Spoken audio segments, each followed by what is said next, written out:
What is free to own and why is it taking over the NFT world? And can it be the future of gaming? We're going to cover all of this and more in today's episode. These NFTs from this project are sitting at 11 ETH, and you would have got them for free just under 2 months ago. Yes, you heard that right. Free just under 2 months ago, sitting at 11 ETH, the latest rage, free to own.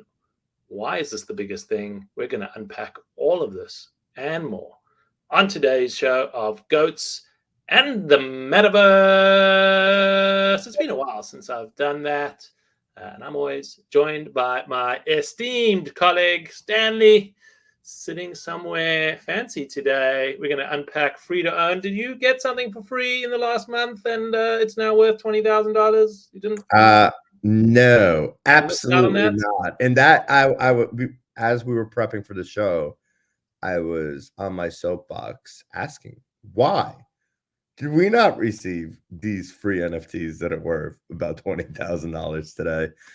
It's good to see you, friend. And a Good to see you lot too. has happened in the last week. Let's find out exactly what happened. Um, Ethereum, $1,340. Now, mind you, these NFTs that you mentioned are sitting at 11.4 ETH. 6 months ago, my friend, that would have been 30 plus $1,000. That's true. Now it is a little bit less, but hey, it's still free money. Sol at 32.90. ApeCoin has been pretty consistent over $5, which is very interesting. Are people believing that ApeCoin is one of the top 3 coins out there? I know. What do you, Tassi? Well, ApeCoin at $5. I remember if it wasn't so long ago that ApeCoin was sitting at $26. So if it's at five, it feels like people aren't believing that ApeCoin is the future currency, and we haven't seen much out of the Yuga Labs team in terms of people starting to use ApeCoin as a payment currency. So I, wouldn't write it off. Maybe there's something to come out of that, but haven't seen many transactions happening in ApeCoin. ETH, obviously, people still talking about the macro conditions and the macro environment, and that we are going into a recession and inflation is high, and most people still pretty negative, bearish on the outlook for ETH in this environment. But the fact that it's still holding at $1,300 odd and has been able to maintain that level, I actually think that's pretty impressive for everything that is happening in this macro environment that's happening today. We also saw a big NFT sale. We saw some punks back on the map. A big transaction happening out of the world of the punks. 2924 bought for 3,300 ETH, a cool $4.45 million for the lucky buyer. Congratulations to the seller. Punk still holding themselves here. Looks like still holding themselves as the OGs. What do you think, Stanley? Yeah, there's been a few punk sales. I think a regular sold for 240 Ethereum. Ethereum, 100 Ethereum this week. There's been a few sales that are happening, and the OGs are having their day, but so is Bored Ape Yacht Club, right? There was a big sale that came out this week as well. Boom. Yeah, we saw Over $1 million. 8585 at Trippy Ape selling for a cool $1 million. I have a sad story about this particular ape. I remember looking at apes, and I think it was about 6 ETH was how much it was at that point in time when I was looking at the apes, and I was like, should I go for it? Shouldn't I go for it? I already bought 3, and I was like, another 6 ETH into this thing. I'll pass. And could have made myself a cool $1 million if that wasn't the case. But I never knew that story, Asti.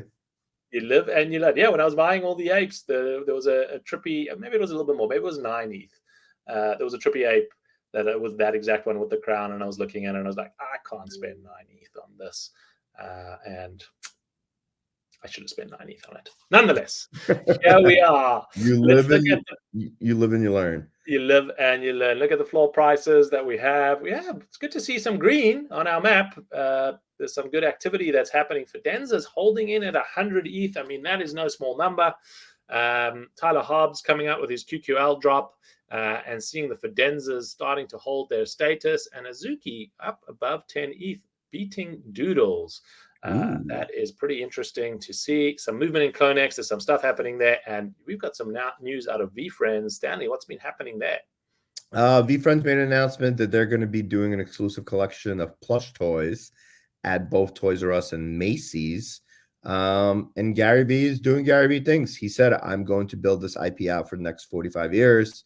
And he's doing it. He is the one that has all those relationships and contacts.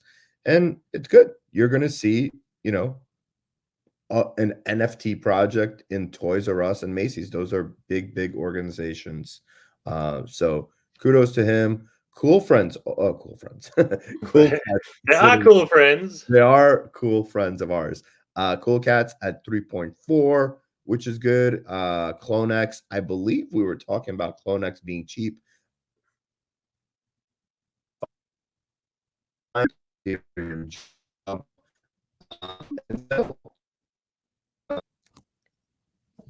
Stanley's having some technical difficulties, but we were talking about Clonex being cheap. Yeah, we've seen some announcements coming out of Nike, and we'll talk about that more on a follow-on show.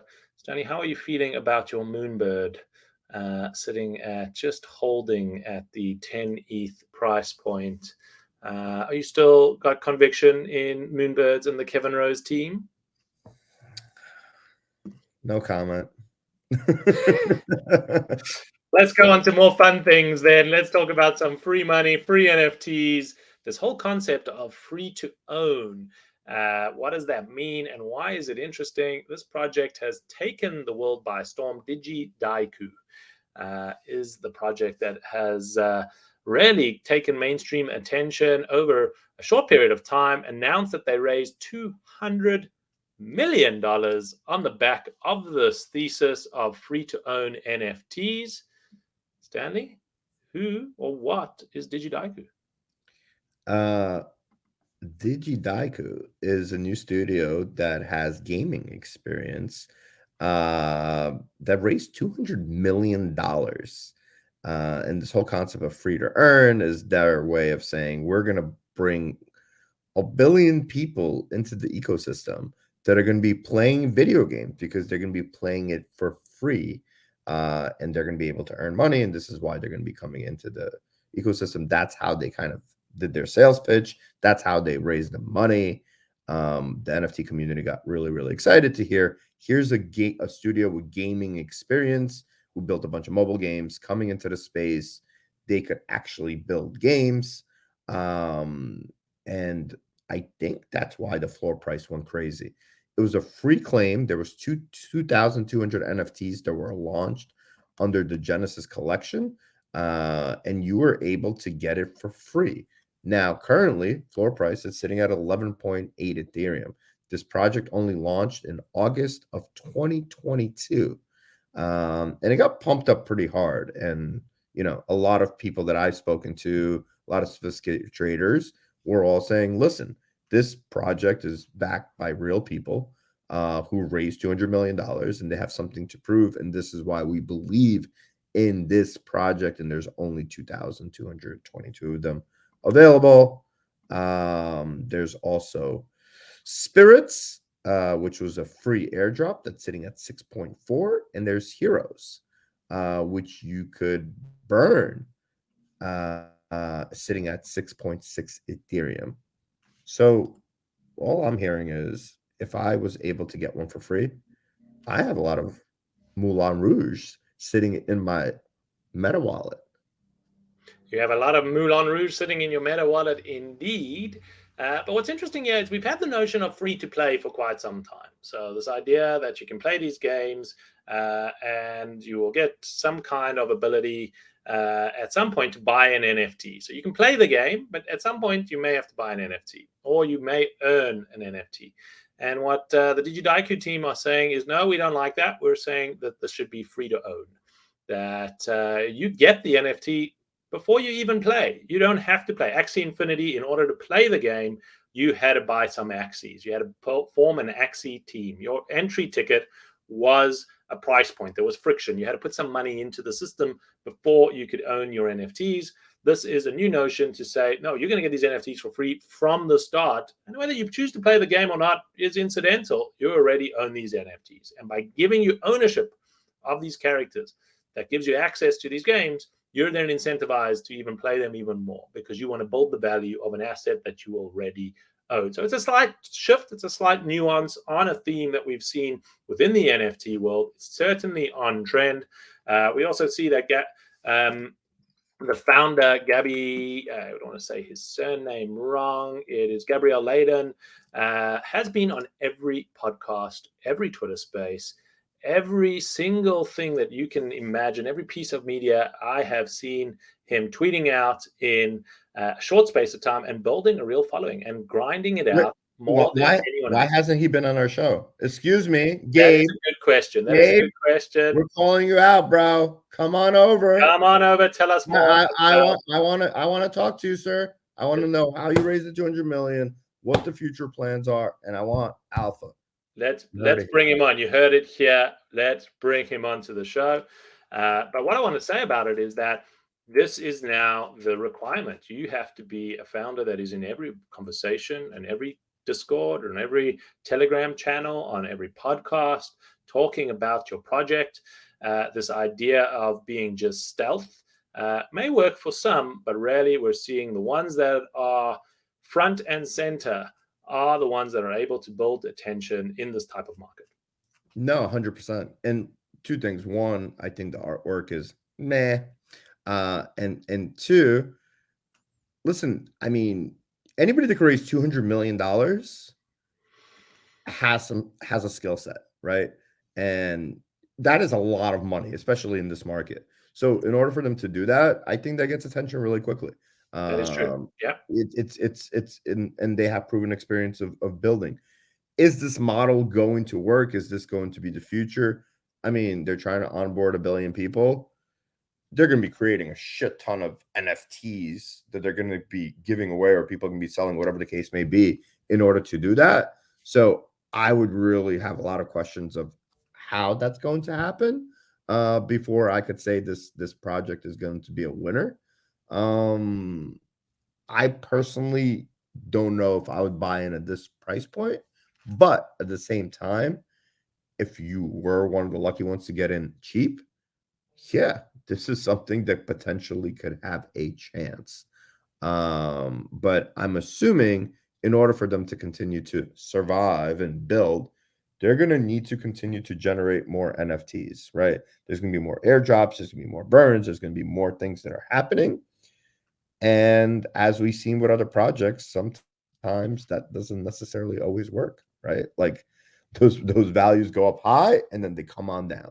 They go up high and they come on down. So the whole airdrop model even the burn model hasn't really been working in this bear market.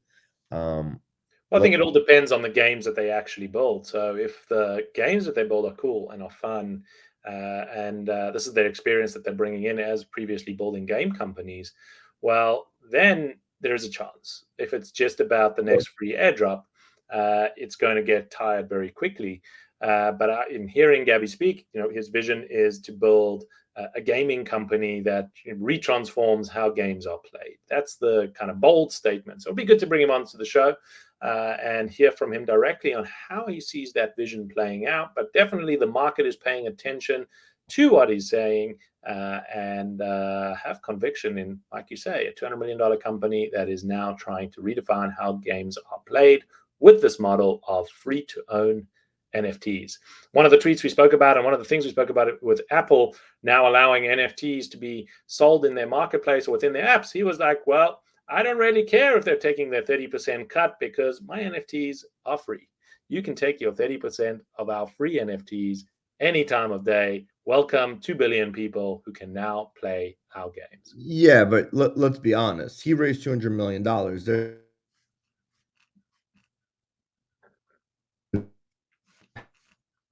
somewhere to be made. So let's see how that actually works out. Yeah, no, it's not running a charity, but if you look at the volume, 8,118 ETH has been done on the Digi Daigaku Genesis collection. Take that as a 10% creator fee. That's about $100 million in volume that has been done on this transaction. Where's my math right? Let me just see. 8118 times 1,300. $10 million. Oh, added an extra zero. But still, $1.5 million that has been generated out of that collection. So those royalties are still working on a free-to-own game. Well, we hope you enjoyed the show, and thank you to our Twitter audience who have requested this for us to cover this project. Hope you guys got some value. As always, our goal is simple. We just want to provide as much value to you guys as possible. Have some fun along the way. Guys, remember, we are doing Twitter Spaces now on Mondays. We're going to be doing it at 11:15 Eastern Time, starting this Monday. So we hope you join us. Come on stage. Talk to us. Pitch us your project. Show us your project, and we could tell you yay or nay. And we'll see y'all next week. Peace out, everybody.